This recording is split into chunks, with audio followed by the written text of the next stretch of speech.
Okay, my name is Reverend Joseph Andrew Jensen Sr. I'm at my daughter's home in Johnson, Johnsonville, South Carolina. Yesterday I made my first podcast. This time I started my podcast a little bit better. Hopefully it's better in focus. You can see me. I'm going to adjust this a little bit. But anyway, it's good enough. Okay, I'm looking at you sideways because I got my computer sitting on the table so it'll be stable through this broadcast. It's very important. For those that don't know me, which anybody that's looking at this video randomly, you've got a lot of catching up to do. Okay? Those that know me, that come to this website because we asked them to. Now, I've been to Africa. I've been to Cairo, Egypt. I've been to Jordan, not necessarily to visit, to get God's message to them. In 2019, at June the 9th, 2019, I got in an argument with God. I often got in arguments with God since I was a 3-year-old boy. Because I'm autistic in nature, and that's my way. I have honest relationships with everybody. My parents, my brothers and sisters, everybody. And there's times when you love your parents and your brothers and sisters and even God. You can almost get where you hate each other at some times, but we always get back together. I couldn't live without God. God was always my best friend, my closest. He was He was with me all my life. He's been with you all your life. That's the point. This world, and I'm not here to discuss religion with you. I will make this point to you, everybody in this world. The point of the matter is, God's message has changed immensely from when I wrote it and started writing it on June the 9th, 2019. On November the 13th, 2021, my daughter gave me COVID. I got over it because she died. I would have much rather have been dead, being in her place right now, and her alive with back then her 5-year-old daughter, than doing it. And I'm going to say, than doing what I'm doing right now.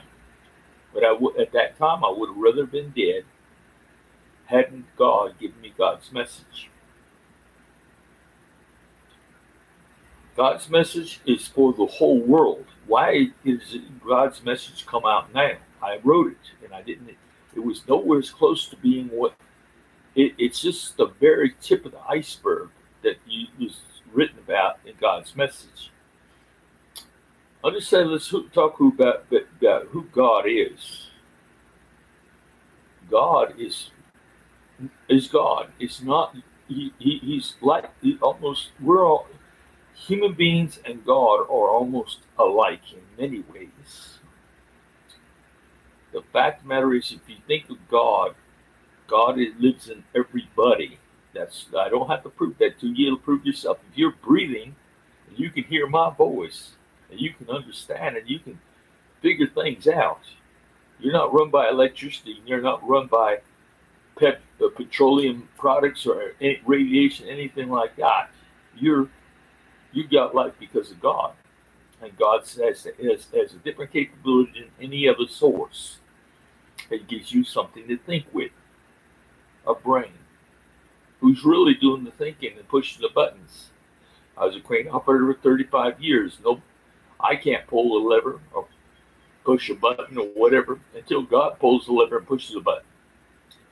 This is not rocket science, people. This is truth. Now, it's not rocket science either that this world's been waiting for the rapture, waiting for the apocalypse, revelations. Everybody's waiting on something. They truly don't even know what they're doing. Why? Because at Christmas, when I actually went to the churches that were closed for the holidays when I'm here to give them the message, the apocalyptic message. It wasn't apocalyptic either. It's nothing about Revelations. Revelations is a creation of a man's mind, namely Paul. A man, and I'm not going to get into this with Christians. You can listen to me or not. Religions have separated you from God. Why? Because you go in someplace else to find God other than inside yourself. Human beings and God are almost identical in the fact that God lives in everybody.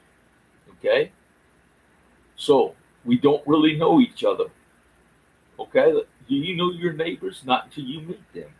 Can you go to a shopping mall and know anything about the people that you see around you? No. Not unless you meet with them. Get close to them. Talk to them. Nobody knows each other. God's no different. He could be, but God has determined long before now, He's not going to micromanage this world or micromanage life. He doesn't get down that far. Now, a relationship with Jesus, yeah, it could get down that far, very much down to that far, because Jesus will move from the brain to the heart by the blood and circulates to the brain from the heart through. This is why Jesus is in the blood. They keep the blood flowing pure to the brain, to where God is. The communication gap is how do you say, cleaned up, and there's a great communication between you and God. Because of Jesus.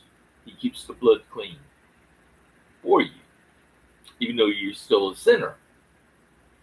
Now, this is what the problem is. And this is why the problem grew. The God in me is very optimistic, and He wants to create. It was supposed to be all hunky-dory. God was going to come here and create heaven on earth. That was His message. Why now? Because there's the group with their own agenda. I could say they're between the Freemasons, the Illuminati, the Rothschilds, other special interest groups, everybody that's wanting world domination. It's been done before by Hitler. It's been done before by NATO. It was done before, but President Ford mentioned the New World Order. Everything has been tried. Well, this time it's going to be tried again, and for a final time, they're determined. Now, I don't. Nobody has to prove to me that there's a God, because when God gave me God's message, again, I would have rather been dead than my daughter die on November the 13th in 2021. But I'm the only one, it seems, that God chose.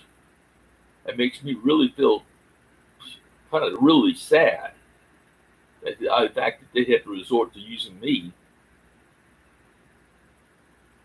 to give a message to this whole world that the whole world doesn't want. Neither does the gods in everybody. It's a very hard message to send. Why? Because God in this world is not optimistic. He's more pessimistic. Why is God pessimistic? Because of the relationship of God and humanity have separated, gone downhill, turned into a Cold War. Maybe because man wants to be God. God, even in the Lord's Prayer, ask for free will from those living on earth and those living in heaven. No, man has to determine to turn that free will into my will, our will, he does. We got to the point where we scared God, so did the animals that turned wild. Scared God that he has no control. He has control in the sense that he controls every movement, everything that you can do. You're hear, see, everything else. But if he did that, he's also controlling your life within you. Basically, you're dead. If he doesn't let you see anything, hear anything, think anything, do anything, then you are dead. And so are all those trapped inside us. Who's inside us? God lives inside us. Your family and your DNA. They're one and one. They're together. Does it make sense? Your family is alive inside you. My message, what he gave me in June the 9th, 2019, was, Joe, please quit blaming me. I don't have hands. I don't have feet. I don't have hands to help you or stop anybody. I don't have feet to run, save you from a fire, or to go run and put a fire out. I don't have a mouth to call 911. Now, obviously, that's when I became a minister, because this word was going to get big. And God chose me, and I had to become ordained, get ordained, and I was doing it at the same time. Because, again, he controls all the synapses in the brain that shoot off at the same time, turning on the lights. We're the ones to blame for this world, the separation from God. By claiming our own free will. We were given instructions at the very day when Adam and Eve were told not to eat of the apple. Whatever. We debate whether it's apple or peach. It doesn't make no difference. This is not the point. Listen to what I'm trying to tell you. We were given a set of rules, and we were supposed to be caretakers of the world. Adam was given a job to name everything, every animal, every creature in this world. Eve created, and Adam together created a language that still lasts today. And now, right now, I'm not going to go into all the explanations. But I'm just going to tell you, we messed up by declaring that we have choices. We didn't have to listen to God. And when we did that, God, how do you say, was sad at first. Then he went from being sad to being mad. But then he figured it out that he can't do a daggum thing about our free will. Because what's going to happen?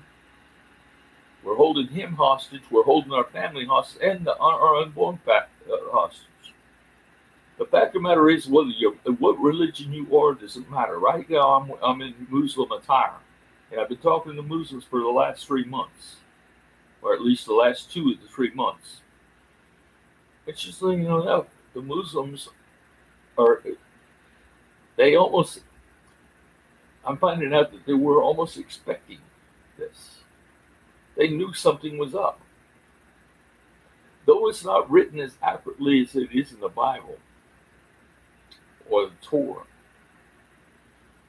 The Torah doesn't really go into the end of time. Neither does the Quran. But the Bible certainly had a lot to say about it, and they were totally wrong.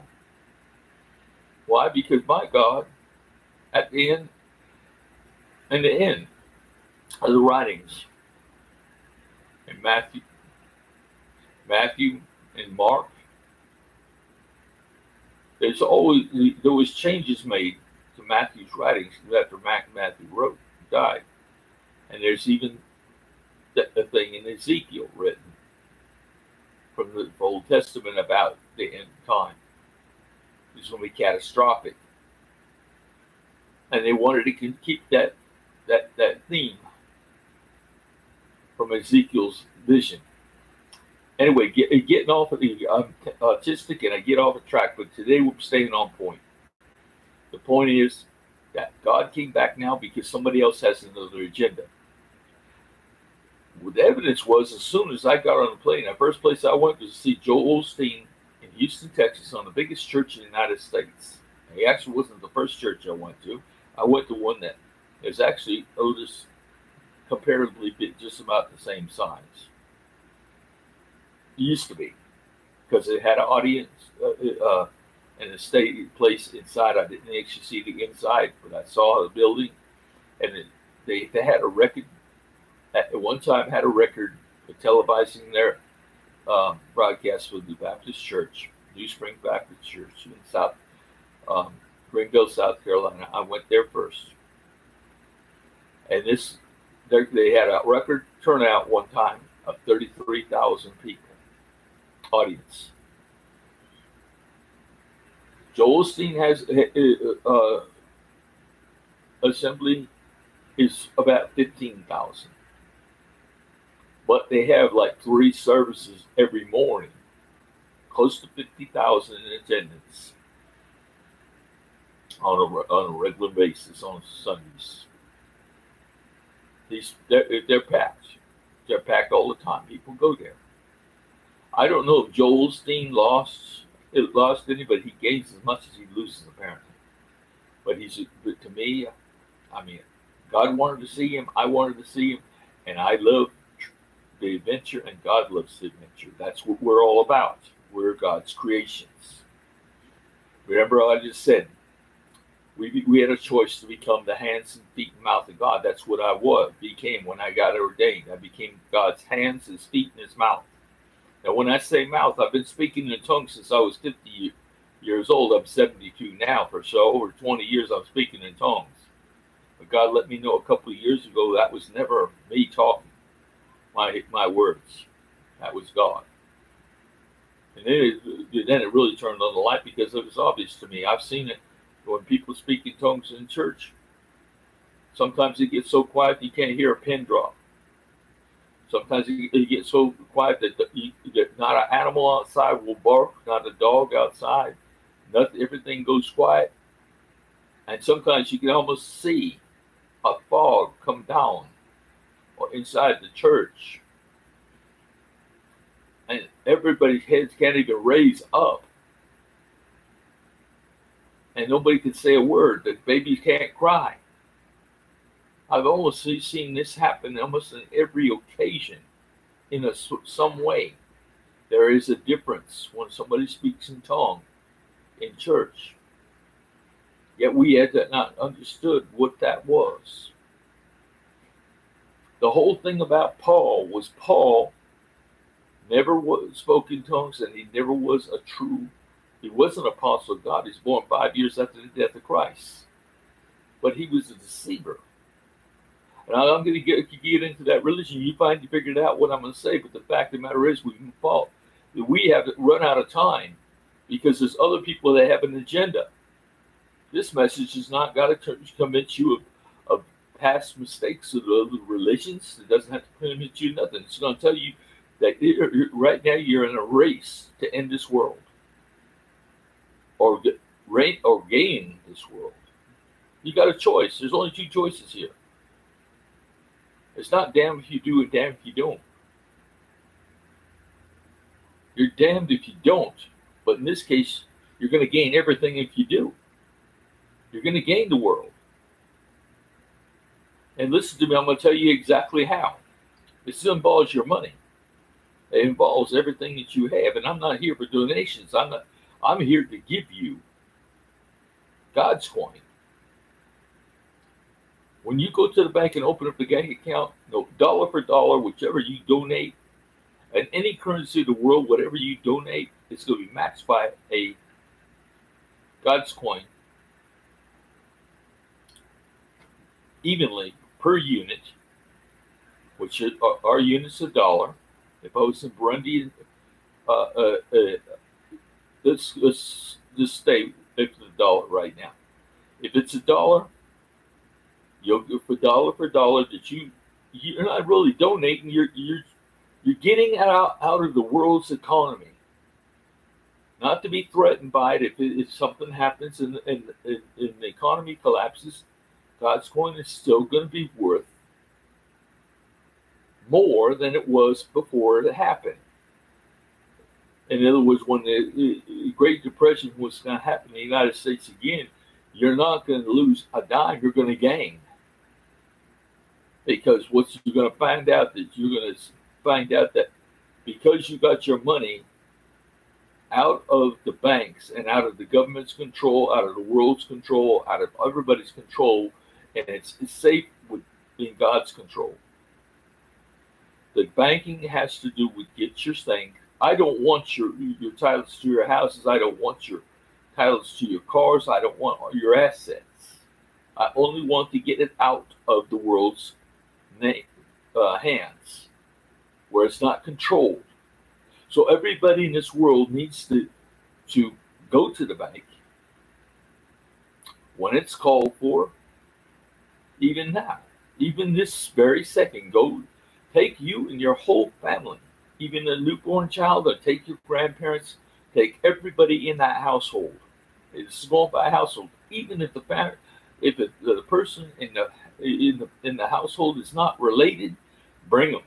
They're under the control of that household by whoever's got 18-year-old and older.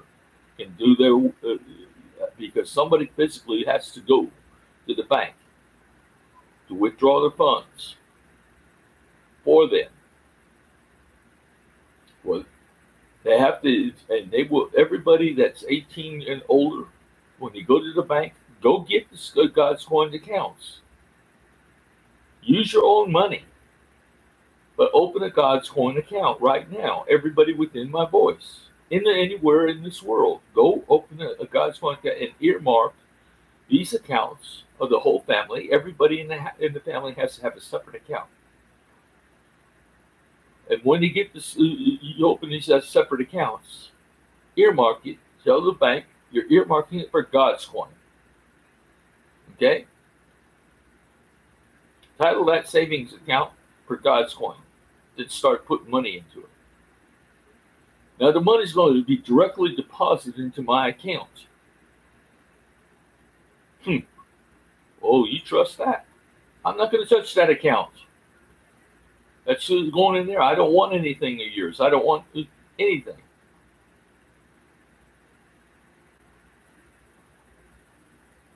I don't even plan on traveling between now and November 16th, 2024.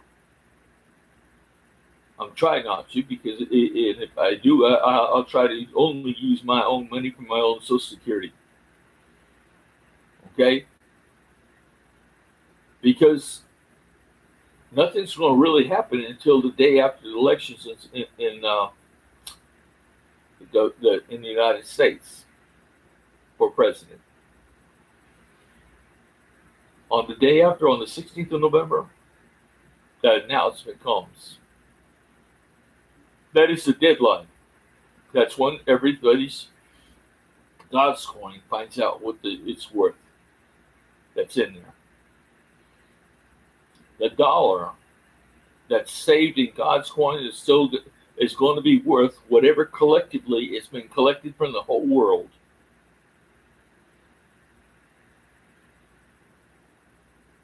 And divided by the number of accounts. Does it make sense? The number of accounts will be equally divided. To how much? But by the number of accounts.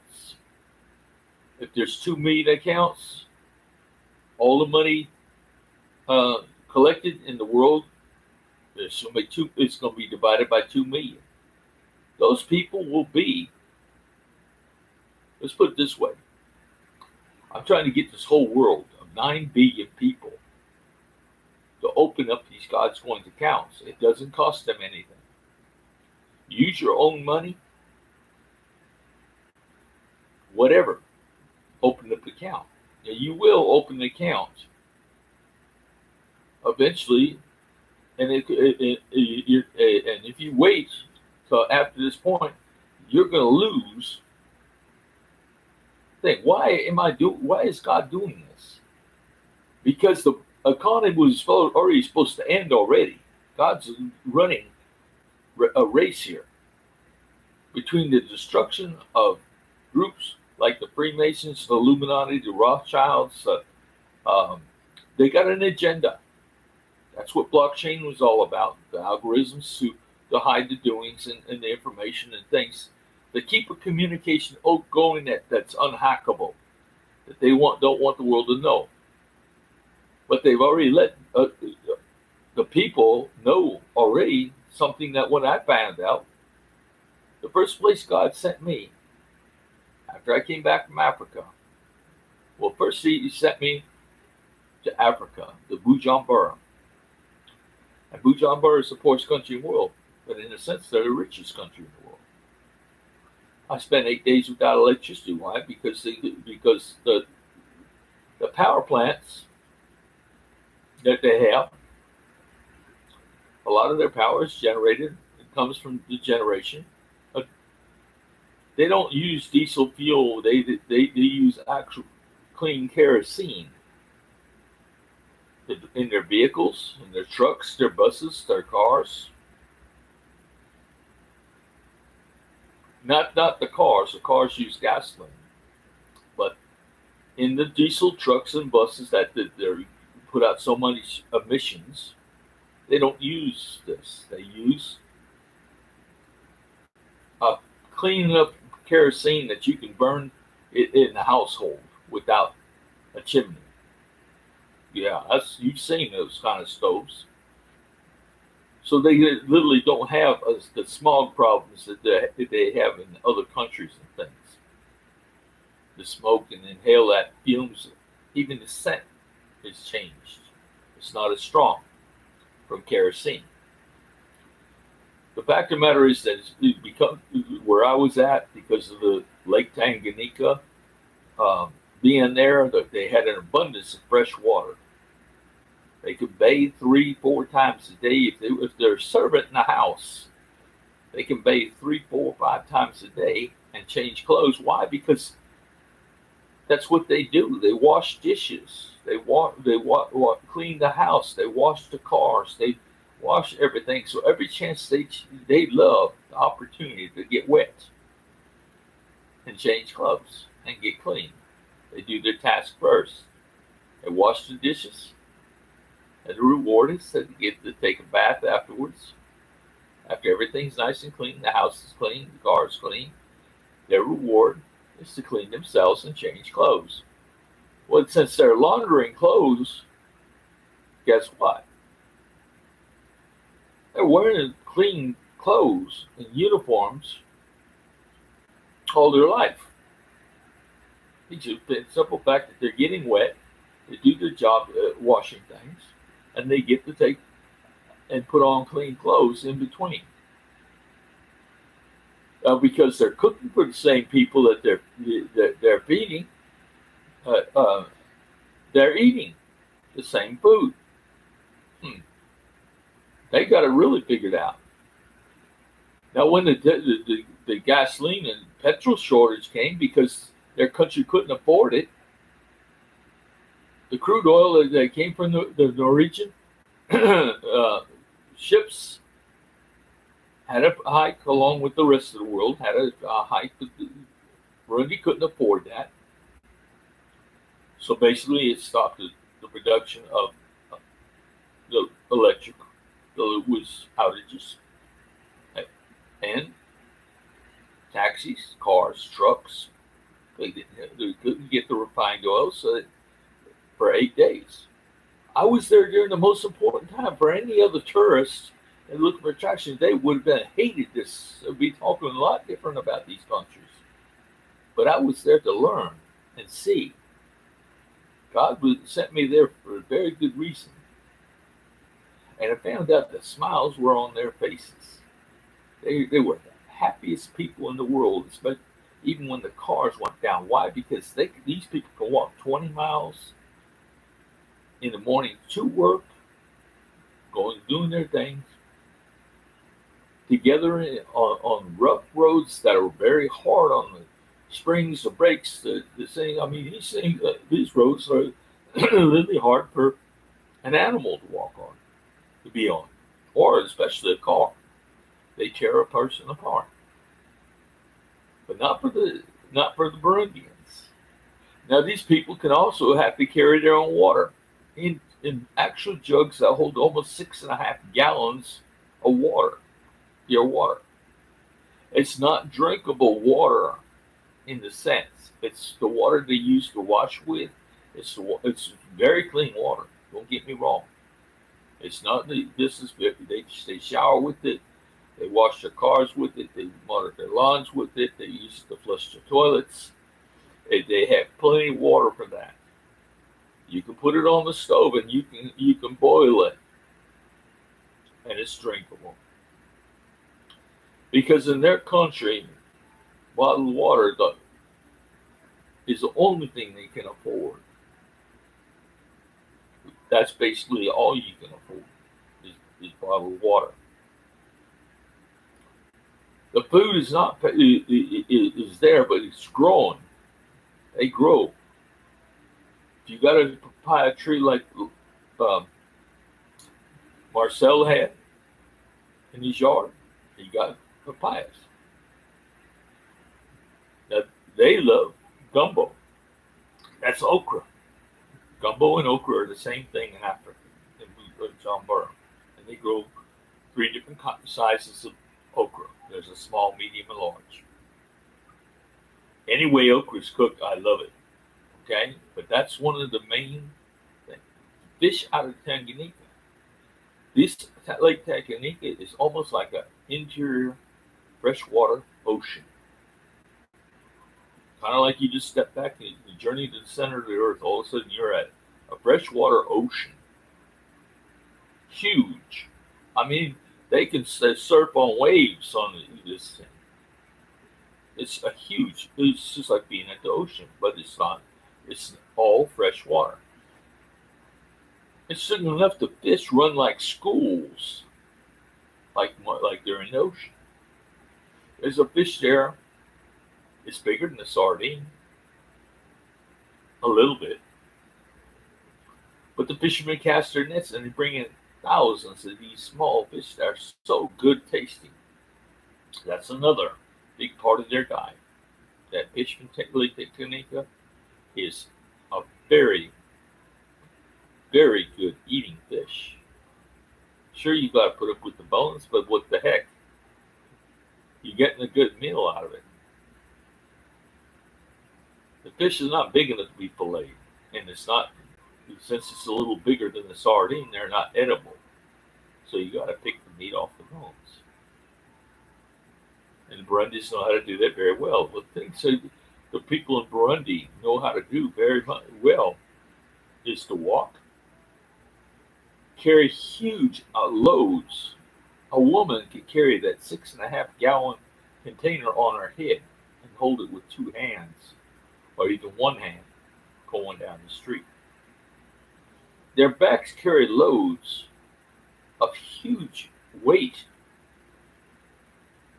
A lot of times they have a stick and everything. When they use a stick or something like that, they're balancing 2 of these 6.5 gallon containers on each end, either sideways or in front.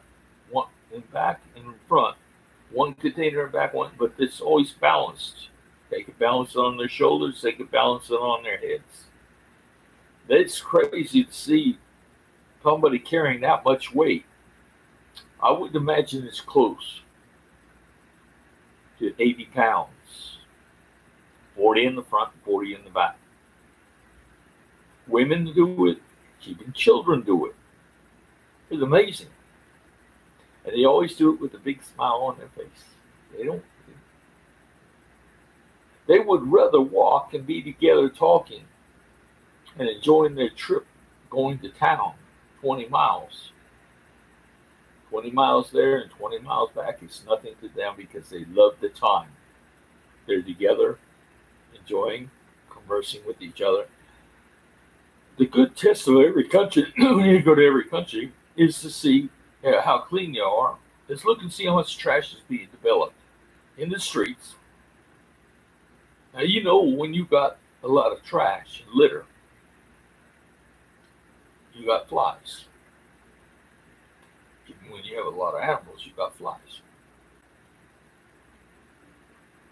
But literally because there was very few flies. I couldn't even see a fly in Bujumbura. You have to credit that to the lake in Bujumbura. Now, all of Burundi has the same ability to have that kind of to bathe like so many times a day, or to have the fresh drink of water. But whatever it gets, they don't care about having to carry it because water is their life. That's all their life is all about for them, water. And then, of course, they eat simple. Of course, they eat rice and they grow rice. I was there during the rice harvest. And when I was there, they harvest by hand, and they get their rice, and they let the air filter out the rice by beating the rice. They beat the kernels off the stalks and let the air take away the chaff, the small pieces. They end up with pure white rice.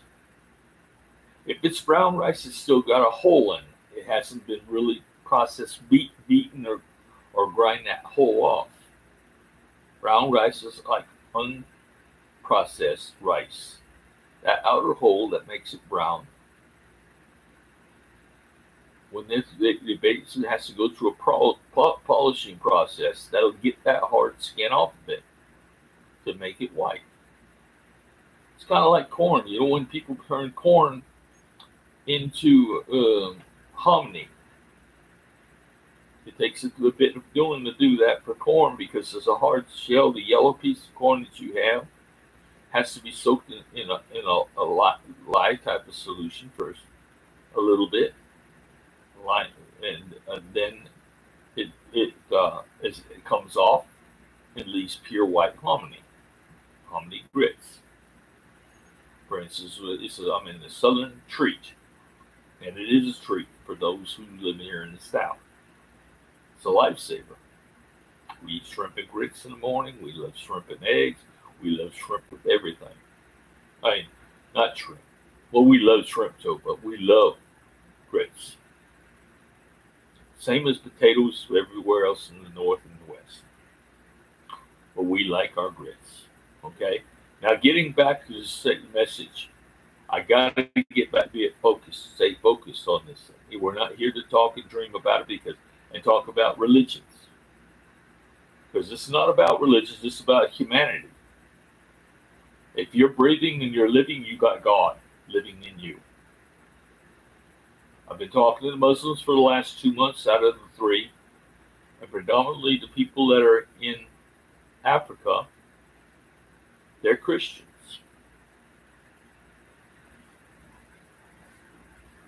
There's a few Muslims, but they're not agnostics. But they could be of no real religion, because some of religion hasn't got to everybody in this world like it was supposed to intend it, like it was told to Christians, go out into the world and preach the gospel.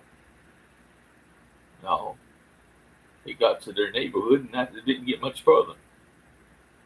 Oh, they counted on missionaries to get to a little part. They didn't have anything to do with it but their donations and their prayers.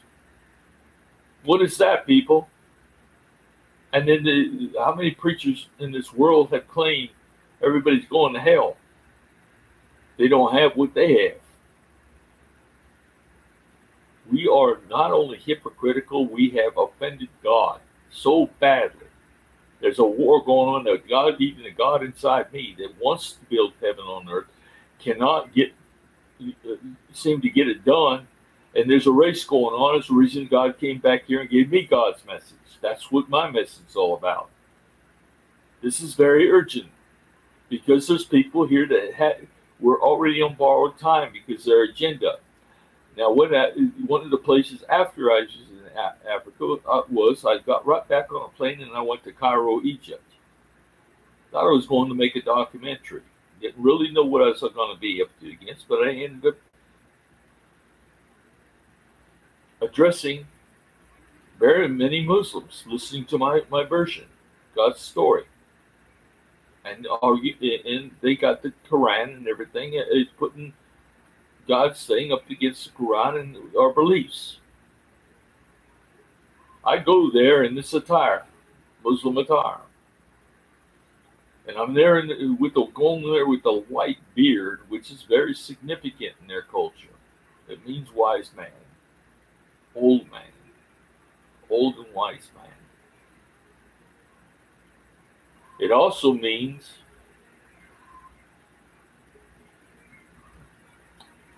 it doesn't also mean that. That's just a thought that I just had, and it's stupid.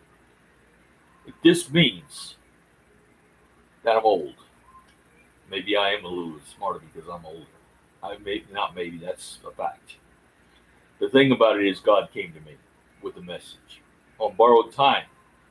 Because there's people here, before it was the New World Order during the days of Hillary Clinton. Had Hillary Clinton declared martial law, got in, she would have immediately declared martial law to confiscate the weapons of the United States, everybody in the United States, except for the criminals that they use. They're the ones that created Antifa. They're the ones that created ISIS. Yeah, they funded these groups, and they used them to terrorize people and everything else. They were created by the governments. President Obama, he always used the word ISIL. He's actually part of the creators of ISIS. When they went, the United States left I was there in Iraq for 2 years. When they left Iraq and they left all the up-armored vehicles, the weapons, everything there, they didn't cut it back to go to war someplace else. They left it there. The war killed every real soldier there was in Iraq. And the only thing that was left was civilians, farmers, and businessmen and people that knew nothing about fighting. They never spent their time fighting. Replaced them. So they weren't trained. They didn't know. So they left this equipment in Mosul. And Mosul, when ISIS, the trained forces of military, just a few, had to go into Mosul and basically overrun that base and start capturing equipment, American equipment, real war equipment, with Humvees with machine guns on it, things like that. That created we left it there. The United States left it there during the war instead of bringing it back and keeping it safe from getting in the hands of other people. We left it there for them to get. There was a reason why it was left there. The politicians, they knew what they were doing. They don't question each other from the higher authorities, and they left it right there. It's okay, now it's time for you guys to go get with all that stuff. Form another group. ISIL. They created ISIS. President Obama called them ISIL. He had everything to do with the creation of them. So did Hillary Clinton. So did a lot of people. The vice president now, Joe Biden. His vice president, Loretta Lynch. They were all up to be indicted and investigated and indicted because they all had their hands dirty. And still, Joe Biden hasn't, because none of them they went any further in the investigation. They dropped the investigations. They couldn't indict nobody. So Joe Biden hasn't been able to pardon himself or his son or anybody else. Now, you know this to be true. If you're in the United States, you know all this is true. These people are responsible for what happened in Ukraine. They led it up to Ukraine because there's like a mafia going on in the Ukraine. Oh, yeah, nobody really understands the war. They're not talking about the reason why they started the war is because it was a mafia that's running the gas company and oil companies in the Ukraine with the Russian pipeline that goes all the way to Europe, Spain, Italy, and France. These people were relying on Russia's natural gas, and they closed off the pipeline. And during the wintertime, closed off the pipeline for people to heat their homes and cook. It was, the people freezing to death and starving to death all throughout Europe because they could shut down that pipeline. Yet the poor Ukrainians got taken over by Russia. Let me give you a clue about President Putin. He stopped communism. He became brought back the Eastern Orthodox Church, the Russian Orthodox churches in Russia. He is a nuclear physicist, and he knows he's a very smart. Not only a very smart man, he's a very religious man, and we're pointing fingers at him just like churches point their things at people and judge people. Well, yeah, really don't know nothing about them. Yeah, they're busy. Everybody's busy pointing fingers at each other. But yourself, God's in here. You're not God. No, God's in your brain, but He's not. You're not God. We're supposed to be doing the will of God. God's in here. What we're supposed to be doing what He tells us to do. And everybody can hear God, but they don't want to acknowledge God. They're not going to acknowledge God. Why? Because they're going to lose their power. Like they feel like a robot that's under control with something that's inside us. Oh no, I got free will. I do as damn well please. This is what's going on. So there's a cold war going on between God and us. God is scared to death of us. I said when He started out, He was sad. Then He got mad. But then He found out He can't do nothing about it, so He turned as cold as He could. As cold as we have been to God. Now, Muslims are some of the greatest believers in this world. I'm not going to point them out as being the best believers, but they certainly do believe in God. At least for the majority of the God. Show that they believe in God. But that's not true either. Just because they are on their knees 5 times a day and praying. If you don't have a personal relationship with God, listen to me, every religion. If you don't have a personal relationship with God, you don't understand that God is here, your family's inside you, and even your unborn are created there inside you. I explained that when you're playing in puddles and little girls are playing with baby dolls and boys with sticks. Who the heck do you think you're playing with when you're in that imaginary world? You're playing with your family, your entire bloodline's children that haven't been unborn. When you people kill these people, kill randomly, have abortions, don't even marry. We have cut off the birth, the reborn. Nobody can be reborn again. Born again? What's it actually mean? Jesus said, "Lest you be born again, you shall not enter the kingdom of heaven." What is the kingdom of heaven? First off, the heaven means living. They're living with it, dead and alive. You're living on earth as it is in heaven. Living. The kingdom of God is living. God is energy. E equals MC squared. E means energy. E equals God. You given the life. We could just change that to L equals MC squared. But even that's wrong. I've said it because the mass might be a given. It stays the same.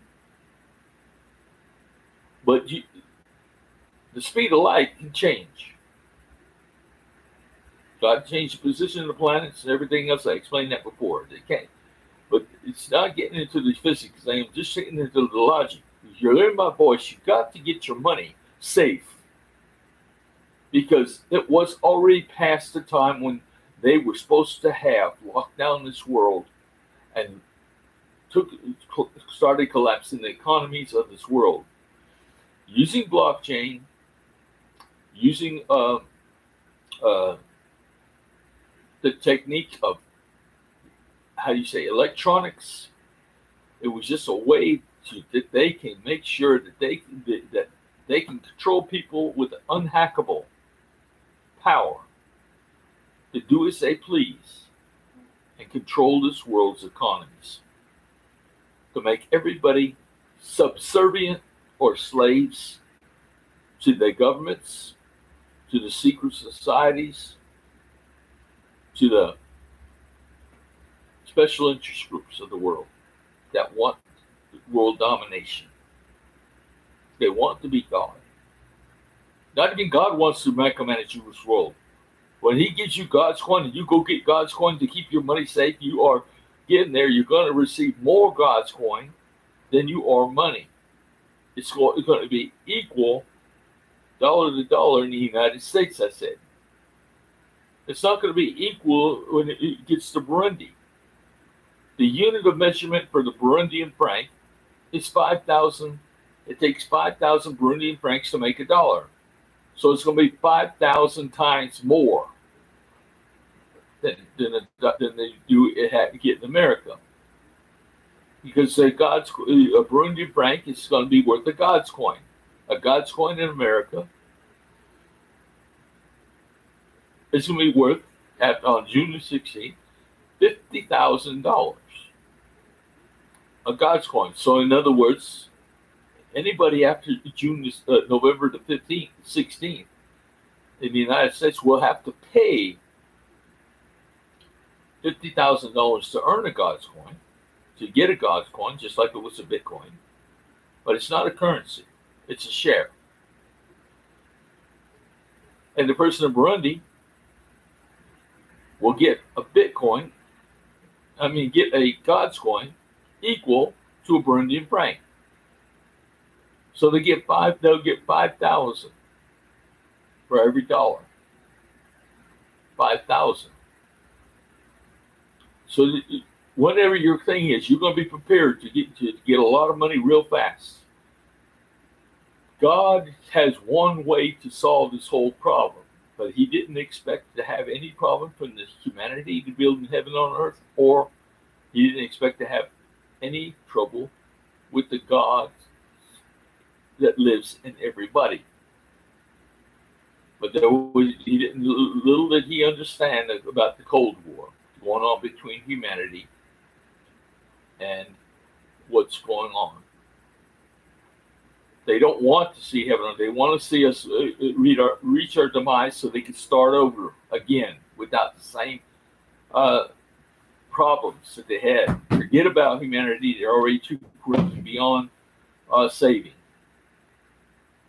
That's the way, I don't know whether it's majority gods or minority gods, but that's the way God is divided against himself.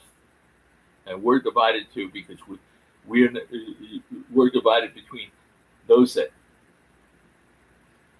we're supposed to be doing God's will, think they're doing God's will, but they're really not.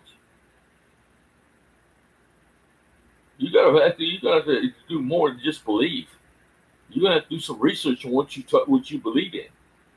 You're gonna have to do some thinking about what you really believe in. You just trust that book and you trust the way it's written. You better figure it out. Christians, you're looking to the sky. You're looking to the heaven.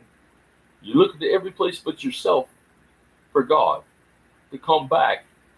And you're going to church to find God. You're talking about God's coming from heaven. Where the heck is heaven? Heaven's inside you. God's inside you. So how far have you gone and disrespected God to think that you call yourself saved? I told you there is no hell. It's a relative term. I've lived in hell and I've been through hell. Psalms 139. Read it. Lo, I make my bed in hell, lo, thou will be there. Even if I make my bed in hell, lo, thou will be there. God even uses the role to turn. Even if I make my bed in hell, lo, God will be there. That's telling you right there, it's not a physical place. If I lie down and make my bed in hell, guess what? God will soon be there. Doesn't matter where I go, I can't hide from the Lord. He's got his hand on top of me, behind me, around, surrounding me. That's the way David wrote it. He was there pretty close to being right. But he still didn't realize God was inside of him. The reason why God's so close. What I'm trying to say is make sense, people. And you have no choice. It's coming. It's too late. Why? Because when I got to Cairo, I met with the Muslims, but one of them was a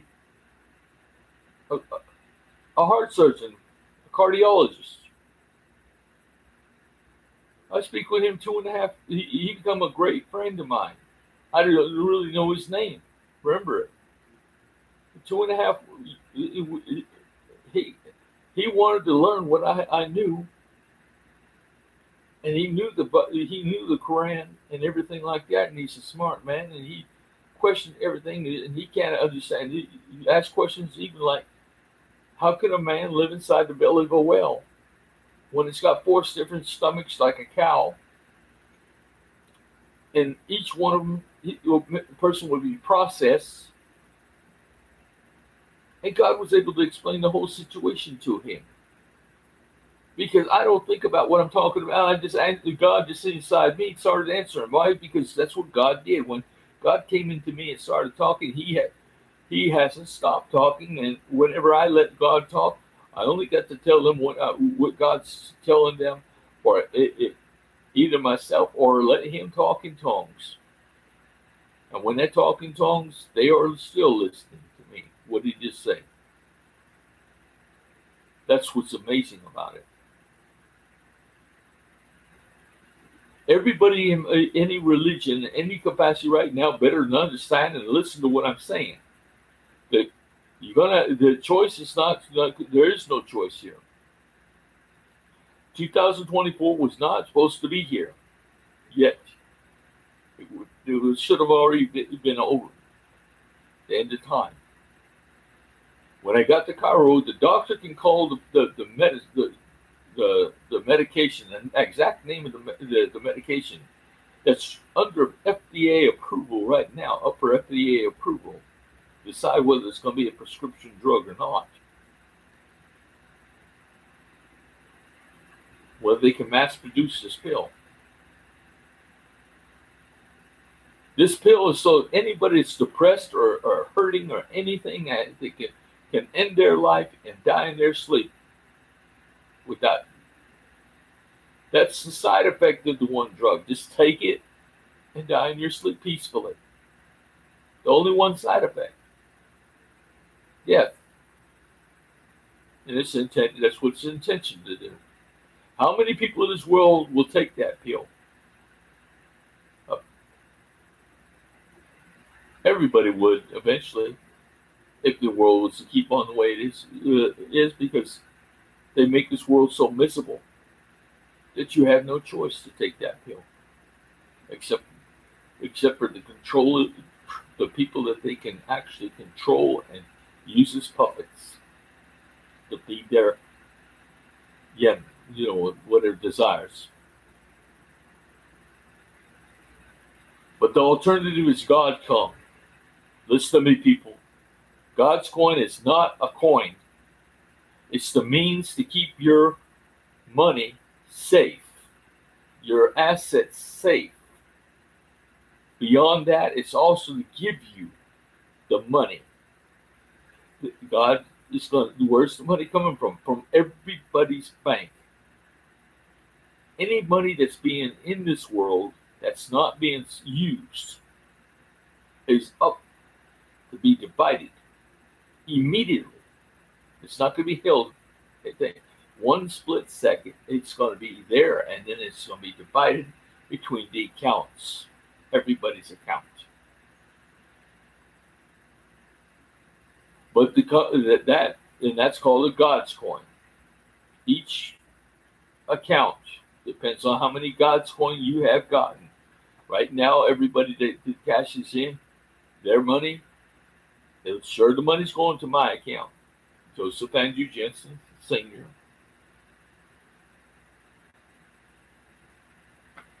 Whether you put Reverend in front of that, whether it gets to that account, I'm not touching that account. I'm not using that account till November the 16th. Your money's safe. You got to trust me on that. The fact of the matter is, on the number the 16th, then I'm setting it. Then I'm setting the prices on the coins. If God's coin is worth $50,000 American U.S. So if you got 2 million God's coins already in the bank, or whatever, 250 million, multiply that by God's coin. Put that in God's coin and multiply that by $50,000. Okay, each God's coin is worth $50,000. How much money does everybody have then? Even if you had 200 God's coin, multiply that times $50,000. Even if you only had 2 God's coin, multiply that times $50,000. Whatever you got, multiply it times $50,000. That's the benchmark. Right now, the Japanese yen is worth 1.5 times more than the dollar. So when you say that they're going to have to pay $75,000. The Japanese yen in Japan, the Japanese will have to pay $75,000 to get 1 God's coin. In Burundi, the Burundian franc will be equal. Now, when you start this immediately, when you start donating the money, I'm not really holding on to it per se. But for that, just a small length of time, less than 6 months from now. And in that 6 months around, then it gets dispersed. That lump sum gets dispersed. Every Palestinian will get 10 God's coins. Every person in Jordan will get 3 God's coins. Every Jordanian will get 3 God's coins. Every person in Palestine will get 10. Everybody that's living on the Gaza Strip will get 100 God's coin per family member. Come on. If you got even a newborn, or the oldest person, whoever's in that household, even if they're not related, if they're in that household, they will get the God's coin to sign up for that God's coin account. When you go to get that God's coin account on November the 16th, every bank will be prepared to already acquire a phone representative of whatever phone that the company they recruit to be there to hand a brand new phone. If it's Apple, if it's Samsung, if it's Android, whatever phone company wants to work for that bank, will be there to set up that phone with facial recognition. Open it by your facial recognition, by your voice recognition, by your fingerprints, and by your grip. Once they set their phone up and get you your phone, they'll close the phone and you'll reopen that phone for the bank and hand that phone to the bank. If you're 18 years old, only the 18-year-olds and older will get the phones. That means the grandparents will get a phone. They're the ones that have physically got to go to the banks to do the banking. No more bank account numbers, no more going by ID cards, no need to know the person's address, nothing. Only that phone. That phone will have two phone numbers on it. One, nobody else will know. That's between the bank. They call you even the bank, it'll have a different ringtone.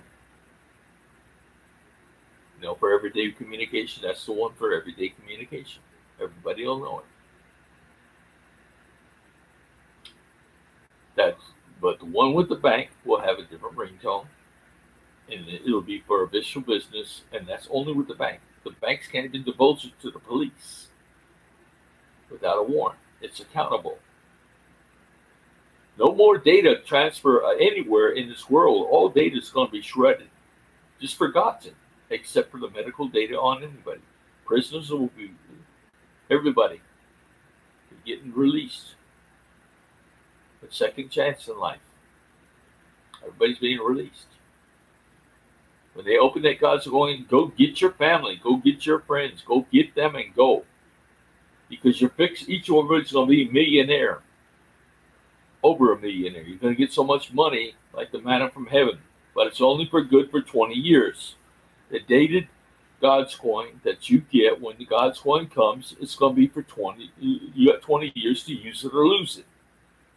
When you got 20 years to use it or lose it, that means that you are to party, buy yourself cars, build yourself a home, get your family, go buy yourselves wardrobes, go buy yourself massages, go clean up, get a beer, go take your family out to suppers, get some wine, relax, go to the spas, take luxury aircraft first class, or better than that, go to luxury class, cruises, luxury class aircraft, fly the skies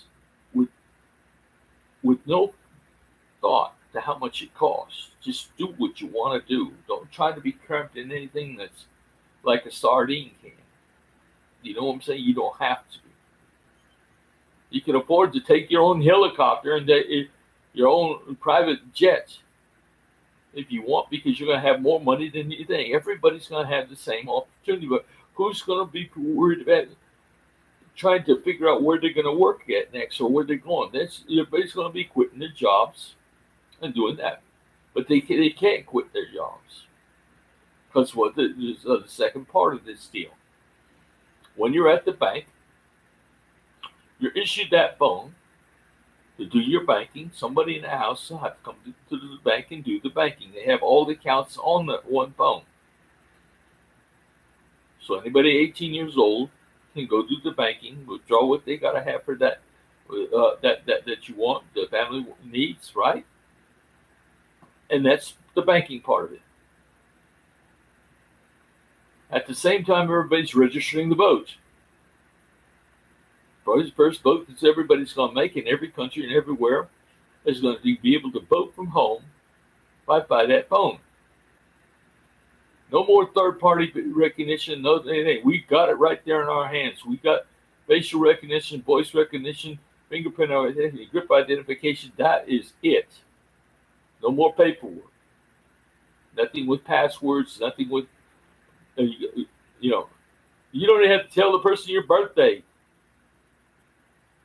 They got enough information, hand them the phone, open the phone, and it's all there on there. And the phone recognizes your fingerprints, and it recognizes your face. That's way on more than anybody's been doing so far when it comes to voting. And we'll vote to vote from home. Then our votes in the future will call for transparency in governments, to go on to be on reality TV, to be voted on 24 hours a day, 7 days a week in every country. It'll be 100% democracy if everybody has a God's Coin account open. And they need to have it, because that's going to stop any special interest group, any government, any secret societies, anybody with a different agenda. Who's going to want to take the pill when you're giving out all the money you could possibly have? It's like you just won the lottery or robbed the bank. And it's going to keep coming. It's not a one-time thing. It's just going to keep on coming. And it's not just for one generation. It's for every generation, future generation. Now, what have they just done? You made it where everybody can vote. You made it where everybody is going to have unlimited funds and access to money personally. You got rid of all data. You released all these prisoners and everybody back into society. But who's got time to do anything, get themselves in any mischief? And if they did get themselves in mischief, guess what? Those accounts can be, what do you call it? They can be suspended. Pending investigations, that's the money for the investigators will not be the FBI, the CIA, and the people that you know. There'll be private investigators to try to find out the dirt that's on you from the start with no special reason to nuts. They'll find everything they can against you to get you indicted. If they can't find anything, sure, you'll be reimbursed and you'll get more because you're bound to find out who set you up. You're going to find out the people that created your problems starting out with. Or you're going to find you be found guilty, and that's you're going to lose part of which you already lost the money for your investigation. Now you're going to lose part of your money that in God's coin that you have already accumulated, risking all of it. Part of it or all of it. So when I give this money to even our enemies, that current enemies, China, North Korea, guess what? They got to behave.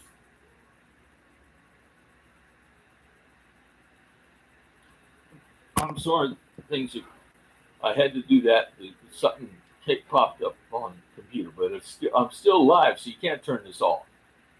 And I'm going to talk until God wants to quit talking, because God's been doing the talking out of my mouth. I'm God's messenger. You don't have to believe that or not. It's not about a religion. It's fact. Your bodies, how the dickens do you think you're breathing? You're not plugged in by electricity, and you're not run by gasoline or petrol or anything like that. This force has to have a name, and you're going to give it God. And we're just giving it the word God or Allah, whichever you want to call. There is no such religions only separate us from God. God's living inside you. Where you going to go find out about God by talking to a stranger that doesn't know you? That's so daggum. That's so far out there that you're going to go there to find out about God because God lives inside you. Come on, people. The truth of the matter is we don't want God.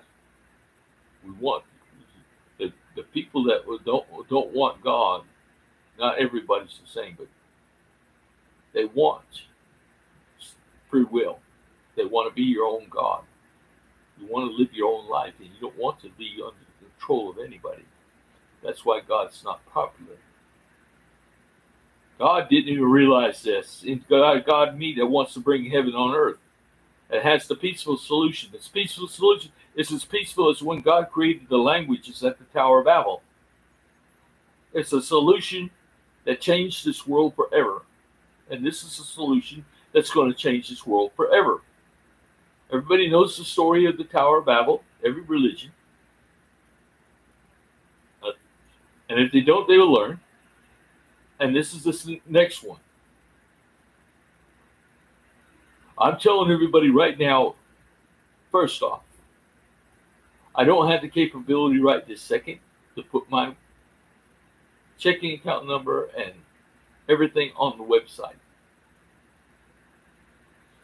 But go get to your bank and open an account saying God's going, and put everything you got into that checking account.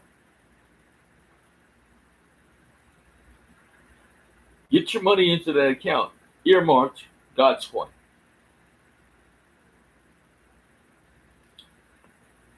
Then, when I'm able to publish the numbers,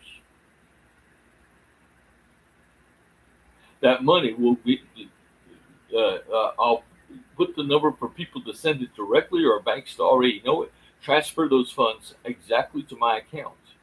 said.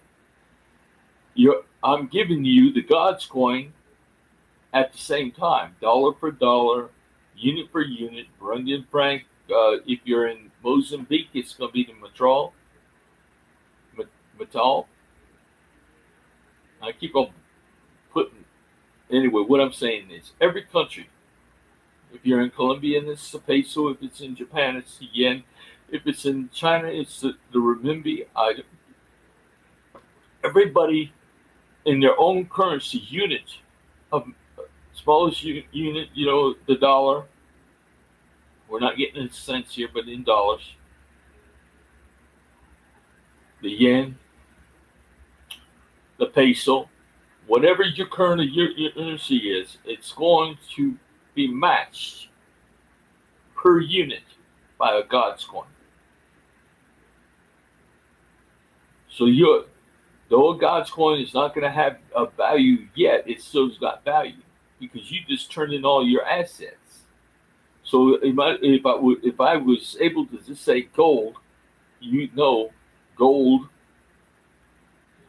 you wouldn't know the exact how much the gold is worth. You just know it says gold. Well, this case say God's coin. You got this much God's coin. Now on November the 16th, or even sooner, if the world demands the sooner, it will be divided up by the number of accounts. By November the 16th, there ought to, it'd be nice for me to know that I got 9 billion accounts open by November. I need 9 billion accounts. Everybody in this world to have a God's coin account. I'm saying this right now. And you'll get the number of God's coin that you have for whatever assets you put in there. Put all your assets in the God's coin account. Every bit of assets. Because everyone, if you don't, and you just reserve some for later, you're going to lose well, you go ahead and do whatever you want. But put something in that, earn as much God's coins as you can. You're going to want it in God's coin versus the alternative. The alternative is whatever the world order was going to come up with. These people currency that was going to come here, that blockchain was supposed to be, it's electronic currency that is not going to be Bitcoin. It was going to be their coin. Whatever name they were going to give it. Because they were going to fulfill that prophecy of 666, the mark of the beast. Yeah, whatever that was, that mark of the beast. That prophecy that would be implanted in you or in your forehead or whatever it was supposed to be. Yeah, they wanted to make that prophecy as close to being coming true as possible. Because they say, well, this is already prophesied. They wanted to turn it into their own religion of how they were going to make this earth back in to make it as close to that one prophecy that came about from Revelations. So God's coin is not the 666. It's trying to give you an alternative to getting that 666. Now, I already told you, how did I actually go? What drove me to go? What drove me to get on a plane and go to Cairo? How did I end up in Cairo and meet with a doctor that knew the exact name of this medicine that people will die if they're depressed or hurting, they just want to end life? And who wouldn't want to take this pill if they would have kept on messing with people, shutting down their phone systems, shutting down their electrical grid, shutting off the water, turning things? They just keep on getting worse and worse, controlling people by whatever means they could mess with you. Take away your money, take away your home, take away your life. You're going to want to take that pill. Then what happens when everybody's dead? That's God can't live. He can't live because he has no place to live. He can't live in you no more because you're dead. Your family can't live. Your family, your DNA is not going to live. It's suspended. It can't grow. Nobody can be reborn again because you can't have children. You didn't have children. You destroyed the ability to have children. So nobody lives again is born again to go to the spirit, the kingdom of God, the living. Think about what you guys have been believing in. Well, Christians believing that it says, "Thy will be done on earth as it is in heaven," means as it's been being done in heaven, the people in heaven are living. The people within your DNA are living. Why wouldn't they be? Your blood runs through every nerve sensor in your body, your every cell. What they don't have is hands, feet, and mouth. And when I went to Petra, it's very funny about Petra because I went to see Petra. I didn't have the money or the means to get to Petra. Physically, there's no way I can walk and get to Petra. I mean, it's a hike for anybody. These young people are going hiking. They're wore out at the end of the day that we're in there. I was right there at Petra within 6 miles of Petra. But I'd see these people that stayed in the hostel where I was at. They couldn't get there. I mean, they go there in the morning and they come back that evening. Wore out. Young people. College students. People that just got out of college. Going there and they're wore out. How can an old man like me, they can't even, I'm blind looking down. Means I can't even see the step that I'm fixing to step down to. It's blurry. It's distorted. I had no idea how far down I'm stepping. That's a scary feeling. So I got this problem about my eyes. When I look down, I can't see when I'm walking down. Going up the stairs, I'm okay, but going down the stairs, I can't go down. I'm grabbing that handrail with my life in my hand, and I'm stepping down with my heart in my mouth. You know, it's like, okay. But I took a donkey to go see Petra. Now I'm a 72-year-old man that can't see down. Climbing up on the saddle, there's no horn like there's on a Western saddle. So I'm gripping that thing till my fingers are blue for the deer, hanging on for dear life, going uphill, almost at that incline. You know, it's like ranges from that to that. And when I'm going like that, I'm holding on for dear life for that saddle. He says, get up close and hold on. Just tells me keep on moving forward, closer to the head of the animal as I'm climbing. He said, I'll be all right, I'll be all right. The Bedouin guy, Isa, that was with me, he led that animal by foot 2.5 hours straight up.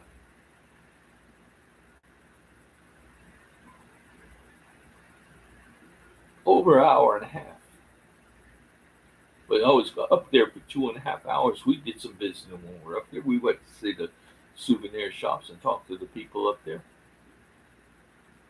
But when I got to Petra, that trip going up, that was a ride. Who was I giving a ride to?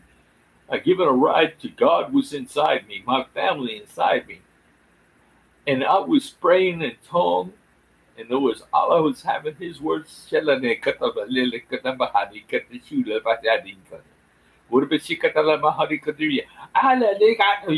I'm sitting here hollering, Allah's open mouth. And also the words like harishma or something like that means like telling the animal go straight, you know. I'm hollering this whatever harishma, whatever, just as much as he is. And he's telling me I'm scaring the animal to shut my mouth. He's telling Allah, please shut your mouth. You're scaring the animal. You're scaring us. You know? Because I was just letting Allah, in speaking in tongues, fly. out my mouth. And I'm letting Harishma, like trying to tell that donkey itself, straighten up, come on, listen, because the animal's up against boulders to crush my legs. I mean, the rubs the side of my legs against the side of the boulders could have broken my legs, but at the times I would, that between me and the side of the donkey would be against me and that rock, it kind of hurt. I was worried about they're breaking my leg, but he had to tell the animal, come on, get back in the middle. I know that God, Allah, whatever name you're going to give it, inside me was laughing. He having a ball. So was my family. I know God was laughing. I know my family was laughing. They felt every emotion. They felt every bit of my scaredness, but they didn't have to go through it. That emotion. They just enjoyed the feelings, the rushes, and they knew that they were safe. They knew they're safe. They're not going to get hurt. It's like when you're in heaven, you don't have to fear getting sick. You don't have to worry about pain. You don't have to, because you're not going to feel nothing. And you got a way to control that, because you're safe. Well, they're laughing. They had to be laughing. They were hysterical. God had to be hysterical. Going uphill to Petra was one thing. Coming down, holy cow! And he had told me, please don't yell, don't talk, keep my mouth shut. Oh, I'm holding my breath. They try not to talk going downhill, and I am so damn scared. It's like I was just jumping out of a plane. You had no idea how mad, but God had every, and they're laughing. They're enjoying it. My parents, and even my unborn children that live inside me. Not just my children, my grandchildren, my children's children, all the children that already, the day that God thought about you, creating you, and chose your mother, you as a couple to have that child. You could have been in kindergarten, so all those time that you were, from the day that God created you, decided that your parents to come make you together. Go check out those circumstances. Ask your parents what they went their paths crossed. It could have been as 20 years before, and that's when he actually created you, because he knew exactly what you look at. He looks at your parents. He sees your mother and father, and now he's deciding exactly what you're going to look like. And what that's what God is, the creator. And he does it when he has a chance to imagine you. And he imagines you, and he imagines he imagines your parents being married, and he imagines your parents what you'll look like. And he creates it all spiritually. But spiritually, I just told you, spiritually, you are really existing. It's kind of like the Matrix. You're living. You're living in heaven, in God's world of the living. Heaven is God's world of the living. You're either living on earth, or as it is in heaven, or into yourself, in your DNA. God's will on earth, or as it is in heaven, as it is in your DNA. The third party that's living in you is your unborn children, of not just you, your own family, but everybody in your bloodline's family. That's a big group of children that love to play. God loves to play with them, and you do too, because when you was a kid, when you was playing in a mud puddle alone, you wasn't alone. You was playing with them. When you was playing with little girls with dolls, they were playing with them. When you got little boys with sticks, they were playing with them. That's what we did. And everybody knows that feeling. You have a feeling that you've been someplace before? Guess why? Because you've been there before. You've been there before. You just wasn't there physically.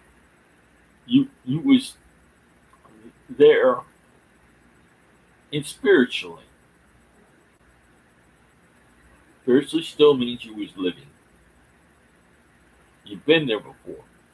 That's when you travel. You take God with you. You take your family with you. You take your unborn with you. This thing that happened to you and to everybody on this earth and every animal with DNA, anything with DNA, plants, everything, life is unique to all of us that have DNA. Whether it happened on other planets, of course it did. Of course it did. We're not the first. We won't be the last.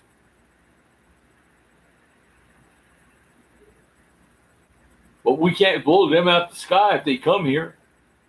They're scared as us as God is. Because that's all we're going to do is kill, kill, kill, kill, kill, kill. Our own free will and do our own thing. We haven't learned. Maybe they have. Maybe that's why they don't attack us. They just come here to observe us every now and then. To see how far along we come. I'm sure after this, God finally makes his way to earth, they're going to start coming to us on a regular basis if they're out there. Why? Because they'll know they're safe. God can explain them.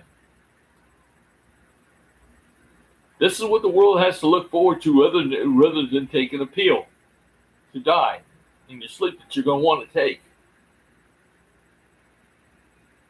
Sick-minded people want to recreate this world and get rid of the old world and create it in their own way. And they want everybody to get to the point where they take that pill. That's how they planned on doing it. 2024 was not supposed to even be here. That's why the urgency of God is here. You listen to this message, you don't talk about belief, that's wasting time. We're not talking about belief here, we're talking about reality. You think you was going to live in your home forever? You think everybody was going to leave you alone forever? You think you're going to live forever? Then you're in a world that's not, you're not living, how do you say, the reality of life. The reality is you're going to die and people are going to mess with you. But when God's message tells everybody to get God's coin, that God's coin is never going to go down in value. It's going to go sky high and up and give you more than you can spend. Then what happens with everybody in this world? Everybody goes to building. Everybody goes to leaving everybody else alone because we all have the same agenda. That's to do for ourselves first. Do for our families. Build your castles. Build your homes. Travel. Party. Drink. Get clothes. Knowing that but also invest, build your business. Now, the next part of the story was the phone has you a voter. It has a way to get to your money, right? And a way to, it gets rid of all data. The next part is everybody that's 18 and 40, when they get it, I'll say this is going to be volunteer, but you can't be a person that won't volunteer. Because it doesn't matter whether you're handicapped, it doesn't matter if you're disabled, it doesn't matter if you're, whatever. You've been in prison. It doesn't matter. You will be, if you're 18 years old to 40, you will be enlisted as a volunteer to be in God's services. What's God's services all about? God's services is going to be the paid labor. You're no longer, whatever your job is, no longer after the 16th of November will not be on the payroll of any company you work for. No, You'll be on God's coin. You'll be paid a salary, and you'll be free to your employer to keep you. Your employers will not have to pay a dime for you, and you're free labor to them. And what's that mean? That you're working them because they can teach you their position there as an employer. Whether they're smarter than you or not, you still their job. And you're there to learn as a student how to perform your job better. Now, if you needed 15 employees, you call for the church, God's Living Ministry, and they send you. You ask for 15, you're going to get 30. You ask for 30. So because you're going to work everybody a 4-hour day versus an 8-hour day. Because 4 hours of that day, everybody's going to start kindergarten. They're going to start kindergarten. Why? Because you're going to learn something new that you hadn't learned before starting in kindergarten. You're going to start learning a language every day, 7 days a week. They're going to change the language, 7 new languages. And at kindergarten level, you'll be expected to know all this new information. If you didn't ever learn to count before, or add or subtract or whatever a kindergartner is supposed to know, you will know. And you will have mastered that, either as a student or a teacher or a teacher's aide. If you already know the information, you will be teaching.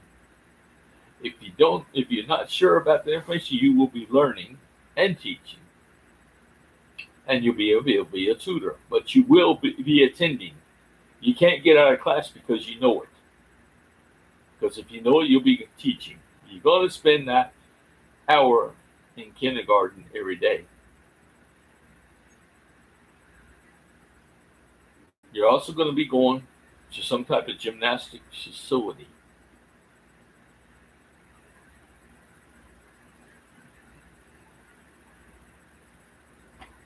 To, how do you say,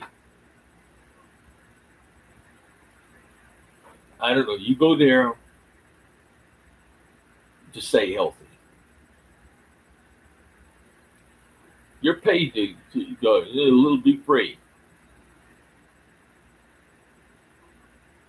God's going to teach everybody martial arts. Not any martial arts. It's called Kempo.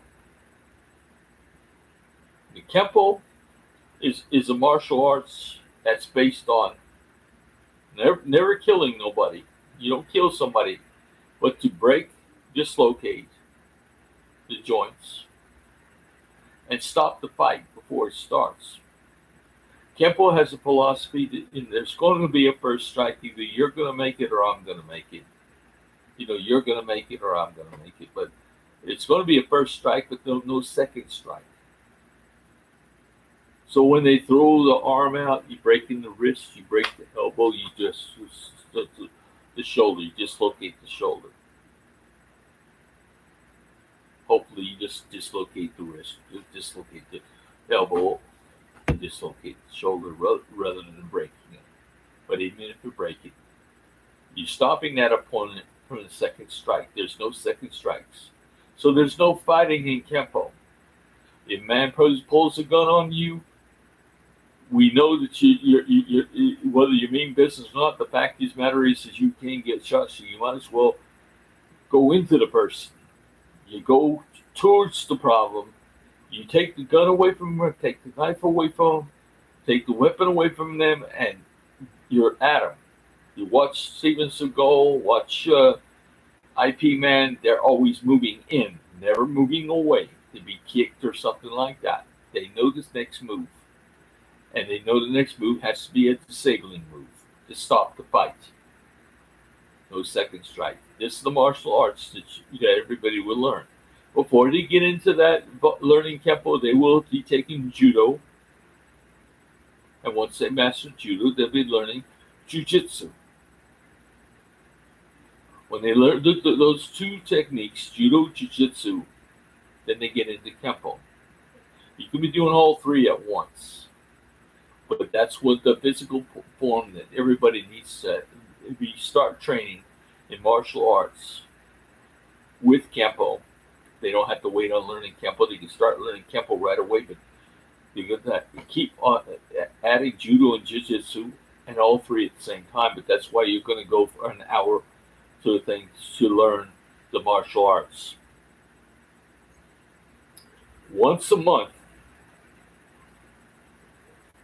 for a 3-week weekend, everybody in this world will go to a facility, either a police academy, a facility, or a military type of facility, and they will learn, be educated to become paramedics, EMTs, emergency medical technicians. You'll be able to learn to save a life, life-saving procedures that you will, and you're going to have 12 consecutive months, 1 weekend per month for 12 consecutive months to get certified as an EMT, a paramedic, to save lives.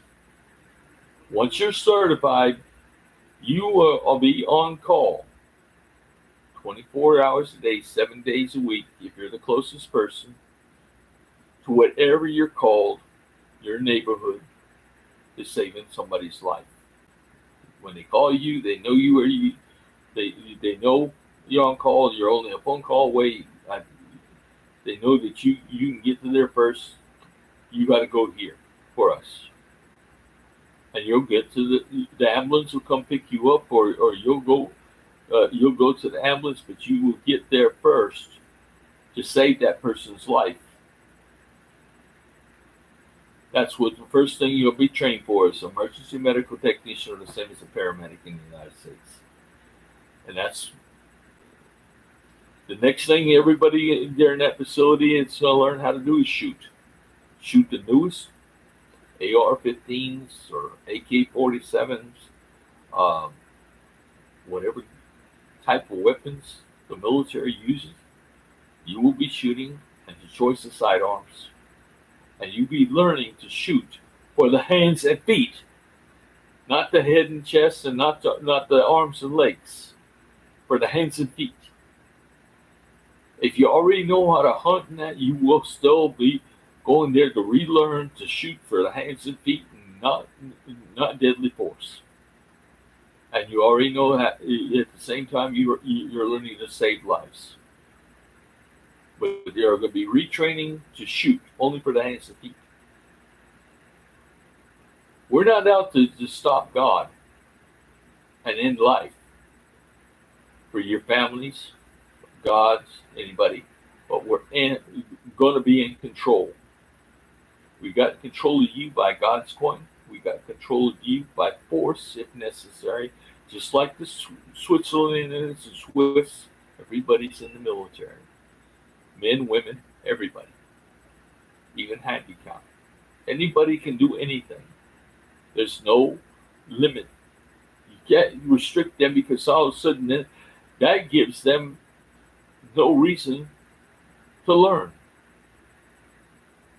When they want to learn, everybody wants to learn, no matter how retarded they can be or whatever it can be.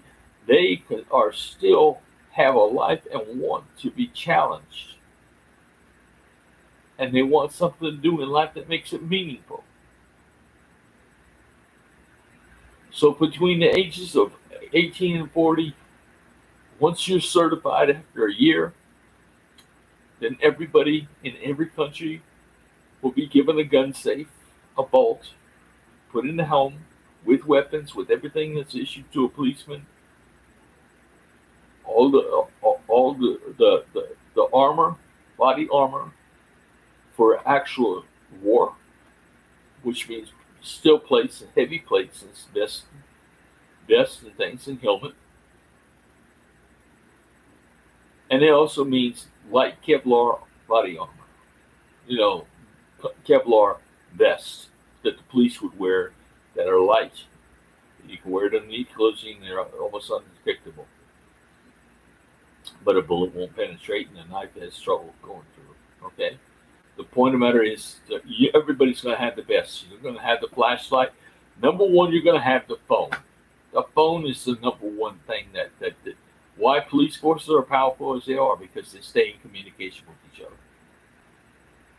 That phone and radios are the key to us being together all the time, knowing what's going on for emergencies, and sticking by each other and helping each other and going on these calls. We can aid the police. We can aid the National Guard. We can aid the fire departments, the ambulance services, the rescue squads. We're there to help, and we're also going to school as part of the 4 hours a day that you're not having to work. So part of it's in the gym. Let's just put it the way God's telling me. So you're going to spend a couple hours a day in classes. Everybody's going to spend 2 hours a day. No, 1 hour a day in the kindergarten class. 1 hour a day doing the martial arts. The other part is your time. You know, the physical checkups could be part of that next 2 hours that you're saving. Go and see the doctors. Because everybody's going to be free labor in hospitals and education, everything's free. All education is free. All healthcare is free. Whether it's geriatrics, whether it's daycare. It's free. And anybody that's working in these jobs already, they can change their job into any job they want to do, because it's free to the people and not to the employers. Who you are and what you've been and what you're doing, that's not their choice anymore. They take who they get.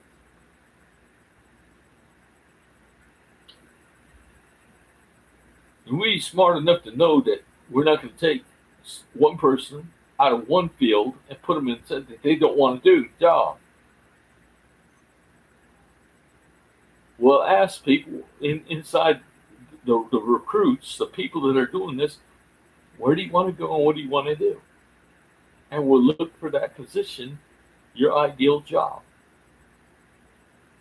Of course, handicapped people, they're not good for much except for being with their own kind of people. I'm autistic, and when I went to Bujumbura, to my surprise, I ended up in a facility for autistic kids and kids with Down syndrome and kids that have had cerebral palsy and twisted limbs. I mean, it was like a miracle. It's run by Catholic nuns, and I started out as a Catholic. I was an altar boy. My brother and I were both altar boys. Now I'm God's messenger. Go figure. 72 years old. Years later, I'm God's messenger. All my life, I've had strange circumstances through all my life. I was born Easter Sunday, 6 o'clock in the morning. Easter Sunday. My ex-wife, she lived on the East Coast, in South Carolina, and I lived in California on the West Coast. Yet we married. And we got married and have children. We're living almost 2,000, almost 2,500 miles apart from each other. How did we get to know each other? What put us together? And then she turns out to have her birthday was on April the 12th at 6 o'clock in the evening. We're 12 hours. Exactly 12 hours apart. Coincidence? I don't think so. My life is not unique. Everybody's life has coincidences that you can't explain. I don't care if it's deja vu. I don't care if it's intuition, whatever you want to call it. It's no coincidence. This will be things, the unexplained mysteries that we haven't explored and we don't know nothing about. We don't talk about because we don't know nothing about, which is the opposite of religion. One guy in Timothy, I wrote this before and said this before. This guy Timothy, maybe shouldn't get into this, but he wrote, anytime you're talking about God, it's good to be documented. And then show proof of your documentation. Then to debate it. And once you debate it, then you teach it. Only then. Not this world. It wants to teach. It doesn't want you to talk about it. It just wants you to listen. More or less what I'm doing now. But this is being documented. I'm documenting this, talking to you. But the thing about it is and what proof am I showing you? Okay, the proof is you. You're talking, you're living, you're breathing, you smoke, everything. Okay, that's my proof. We're talking about it. Now the debating. Come on, you guys are open up to debating, and if you debate right now, you're not debating much because I'm not going to sit there and talk about religion. I'm just trying to get everybody to get God's coin and get God's coin started because this is beyond a religion. Let's get the money situation figured out first because that's the most important part. That's where the control of these third parties are going to be stopped. They're going to be stopped in their tracks. It's kind of like the day that we stopped using the telegraph and started using the telephone. You know, it's like things will stop so fast overnight. The day you stopped using the Pony Express and used the telegraph. The day we stopped using the horse and we went to the car. Black and white. How many people are riding horses to work right now? Nobody. How long has it been since everybody had to use a horse to the car? 100 years or more. You understand what I'm saying? It's the ending of a destructive life. Now everybody, when they go to get God's coin and opens that account, what are you doing? You're using your hands, your feet, and your mouth to open an account. Now actually, whether you believe in God or not, you have actually given God hands, feet, and mouth. Your hands, you've given the God inside you hands, feet, and mouth. And now you're relying on God's gifts of God's coin. And He'll make you rich enough to do anything you will. But we have 20 years because the God's coin is use it or lose it. Invent your business. Get your free employees, as many as you need and want. If you have a farm, you need 1,000 workers, then you'll get. I say 1,000, but if you need workers, you get all the workers you need to pick your fields and do what you have to do. But you'll get twice as many because they're only going to work a 4-hour day, not an 8-hour day, because they're paid by God's coin. They'll be there. I'm the one paying them to be there, and I'm paying them God's coin. And they're going to all be willing to be there. And if throughout the day, it makes no difference. It's my responsibility what they do through the day. In other words, the employer is not going to bear any burden of having to pay for anything, but be the brains that wants somebody to learn what they're doing and be. It's like create your own McDonald's. Buy your own little franchise and start it near your house. I was going to give you the employees to cook it. You'll be successful because everybody's still got to eat, even McDonald's. You feel like going and getting a burger? Go get a burger. They're paid to be there whether they're selling any hamburgers or not. The point of the matter is the world's got to get better. I got ideas I'm going to invest in myself. And I'm going to invest with the people I want to invest with. China, North Korea, South Korea, like I wrote in my books. I have them working on small nuclear reactors, plants, power plants. They're already being made, but they're still too big for what I might use. They're up there in Canada and in Alaska. There's test homes, communities. They're being run off nuclear plants that are air cooled. They that have been running for 12 years with no problems, and everybody's been recharging their snowmobiles or their RTVs, I guess, rough terrain vehicles, RTVs. All these things, they've been recharging them and going off on these vehicles to hunt and everything else. The point of the matter is they've been running for 12 years safely.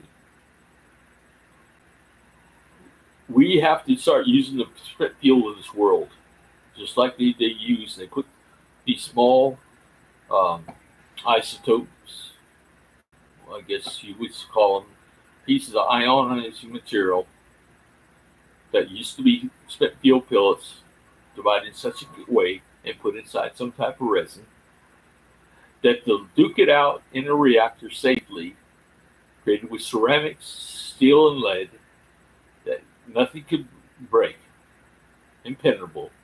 That to produce, I just want 220 amp service. I want everybody to have 220 amp services in a household, and this thing should be no bigger, even smaller than an outside condensing unit now. Then every home will get to have its own little nuclear reactor. Not counting on solar, not counting on wind, anything but. It'll be God's military's job to get to replace the infrastructure of every community, running new pipes, running new sewage, running new drains, picking up trash, supplying everybody with either solar or electricity in any form, and pure water, even if it's bottled water or water in tanks. Every household has to be treated separately, not as a community, to make sure everybody, and the houses will be built for their part. Everybody, because everybody's got to have their space, and as people separate, they're not going to have so much like the friendships, the close friendships where they're counting on each other, relying on each other, letting each other down, but rather respectful to each other. Though they're there, but everybody's got their life to live around their own life, to have their own children and their own families and live.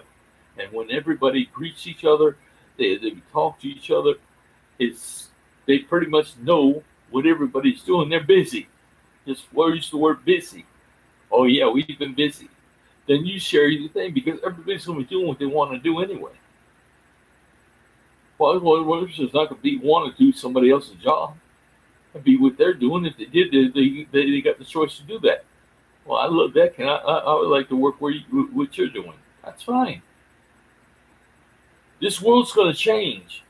You got to pay health care. You're not going to pay for education. You're not going to pay for daycare. Now, every pregnant woman, when your woman conceives, is going to be earning God's coin and unlimited money of the currency in their country. Why? Because basically, I'm saying I'm going to pay for everything. Through the God's coin, I'm going to give the government God's coin, which is worth $50,000 more than the dollar in America. I'm going to pay for her whole pregnancy, unlimited funds to the whole family. Go buy and do anything you want and get unlimited funds for her whole pregnancy for a year.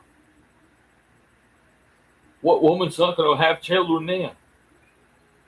She's going to get unlimited funding, and she's going to have her whole family. She's going to have that time off the military, out on maternity leave. the family is not going to be required to work during that time. May not want to work, but they're not going to have maternity leave to cover for them either. God's telling me that. They might give them some relaxation along the weekends or time to spend with each other, but the idea is that the world will figure this out. God's not going to be, is going to give everybody more freedom than you have when it was in control and taking the freedom, your own thing. Well, God's going to give you the freedom, going to give you those ideas and those thoughts of what to do and where to go. You're going to be carrying your family, living and dead, with you, and God with you, every place you go. And the world will soon realize, because they are the hands and feet and mouth, that heaven and earth are now united on earth the way it should be. That's the way life is going to be. That everybody's going to be aware of what's going on. No longer is these books as the Bible, the Quran, the Torah, going to actually be relative to life. You know why? Because those books had distorted life, distorted the thing. They weren't written by the people that wrote the books. Genesis went from being caretakers to Adam being a caretaker of the animals to the last one in Rome states that everything God created, all the animals, plants, and everything for our pleasure. We've been torturing animals. We've been killing animals. We've been destroying plants, animals, all DNA, even our own, with no consideration to our DNA that lives within us, not or unborn. How many is in the unborn? That could be up to thousands, millions. Because generations can have babies too in their generation, the next generation. Every generation has babies. With all those children are still alive. When God created, think about it. When God had to create your image, looking at your parents that He chose for you, He had to create the image of their children and know how many children they would have and how many children they would have and how many. So if he was Abraham, he'd be more than the sand. God's the creator. And when God said the words to Abraham that you will have more children than there are sands and there is in sand, my God, then God already had to know each and everybody one children was of Abraham who looked like. And because He thought of it. That's huge. I didn't thought about that before, but that's what's going on. Because God didn't have time to think about you later and add on to you later, because He's dealing with everybody in the world already. You had to be a thought 15, 20 years ahead of time. You know what I'm saying? That's deep. But God cannot stay focused in one small area. I think that's where Jesus Christ comes in, and that separates generic God down to a personal living within your heart and your blood, circulating through your heart. Kind of why the heart, this is deep thought, but this is what God's put me into, God's deep thought, that the heart, as long as we on a ventilator, can pump your blood, keep pumping your blood and giving your body oxygen,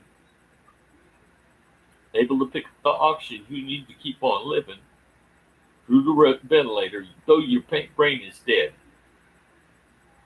In other words, God's dead, but the heart can keep you alive. The ventilator can keep you alive forever. as long as it stayed plugged in. You thought. But that's the heart will still beat even when the brain's dead. Does that mean the blood's still flowing?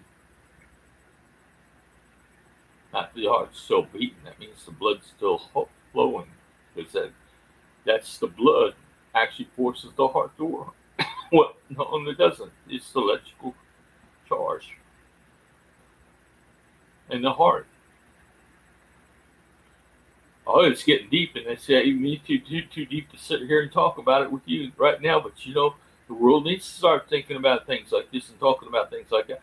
Get yourself to the bank. Get ready to get yourself to the bank. Do it now. Do it today. Put the money in the bank.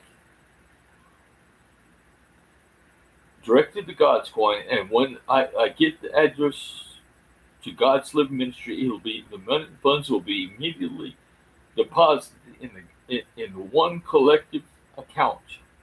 Sure, it'll be my account. If you don't, you have to trust that I'm not there to rip you off. And where would I spend that much money? So the thing was back into this mess about. I'm going to stop this video broadcast, and I'm going to put it on. But it's an important video, you got to admit. And it's getting really interesting. I'm not going to talk so much about personal things, you know, Adam and Eve and Cain and Abel and the stories I have to tell you. We're going to stay focused until the money starts coming in. I want to see the accounts open. I want to see money start going into my account. When you open that God's Coin account, I will be getting your bank's the address to transfer that money directly into my account, depositing it.